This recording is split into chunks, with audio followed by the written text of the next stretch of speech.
नमस्कार दोस्तों, और एक वीडियो में आपका स्वागत है।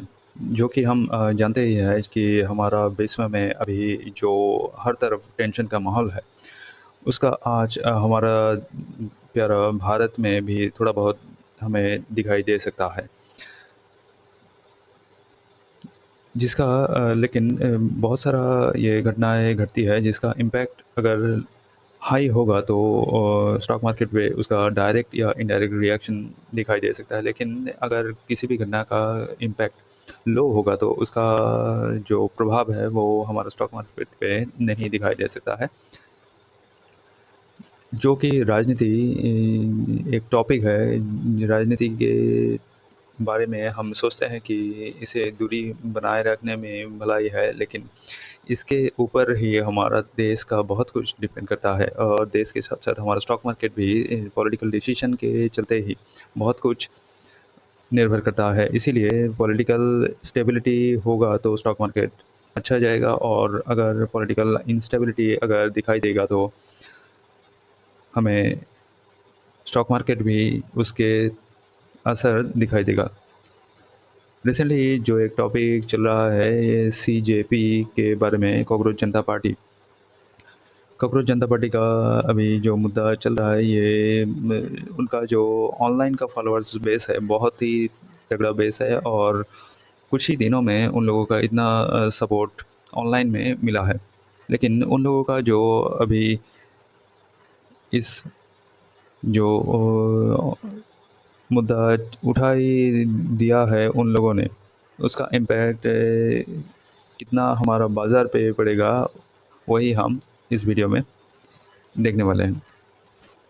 पहली बात है, अगर इसका डायरेक्ट इम्पैक्ट लो होगा तो स्टॉक मार्केट में उसका असर हमें नहीं दिखाई देगा। दूसरा बात होगा कि उन लोगों का डिमांड क्या है। वो लोग अभी ये डायरेक्टली ये डिमांड कर रहा है, जो एजुकेशन मिनिस्टर है धर्मेंद्र प्रधान, उनका इस्तीफ़ा मांग रहे हैं। किस लिए मांग रहे हैं? जो अभी कुछ ही दिन पहले एग्ज़ाम हुआ था, वो बार बार वो उसका पेपर लीक हो रहा है, और लीक होने के साथ साथ लाखों जो बच्चे, लाखों जो स्टूडेंट एग्ज़ाम दे रहे हैं, एग्ज़ाम की तैयारी बरसों से कर रहे हैं, उनका भी भविष्य तकलीफ में जा रहा है। और वही लोग भविष्य में आके देश का बागडोर संभालेंगे, तो उन आज जो स्टूडेंट है उनका भविष्य अच्छा नहीं होगा तो देश का भी भविष्य अच्छा नहीं होगा। इसीलिए ये लोग ये मुद्दा उठा रहे हैं कि जो एजुकेशन मिनिस्टर है उनका इस्तीफ़ा देना चाहिए।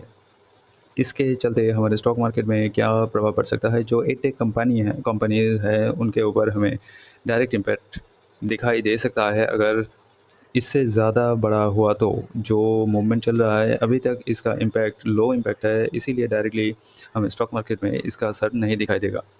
ऑनलाइन जो एजुकेशन कंपनीज़ भी है उसके ऊपर भी अगर भविष्य में ये मूवमेंट बड़ा हुआ तो उस ऑनलाइन प्लेटफ़ॉर्म के ऊपर भी, ऑनलाइन एजुकेशन प्लेटफ़ॉर्म पर भी हमें उसका इम्पैक्ट दिखाई दे सकता है।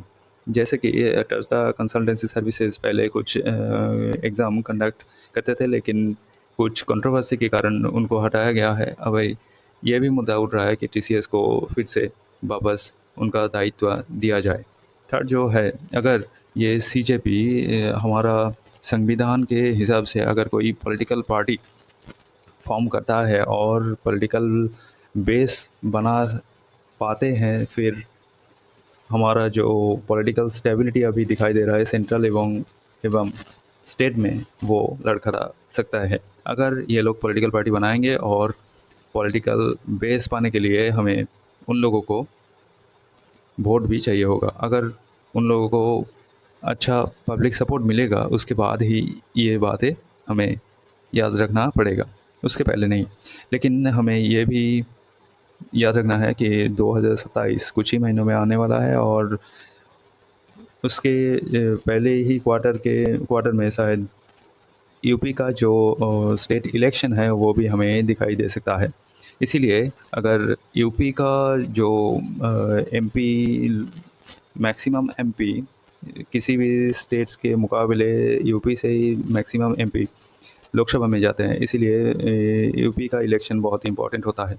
और इसीलिए हमें ये भी ख्याल रखना होगा कि ये जो मूवमेंट अभी चल रहा है, अगर इसी तरह चलता रहे तो कुछ भी इम्पैक्ट नहीं दिखाई देगा। अगर इससे अभी रोका जाए और जो भी डिमांड है स्टूडेंट का, जो भी प्रॉब्लम हो रहा है वो सॉल्व किया जाए तो ही अच्छा होगा।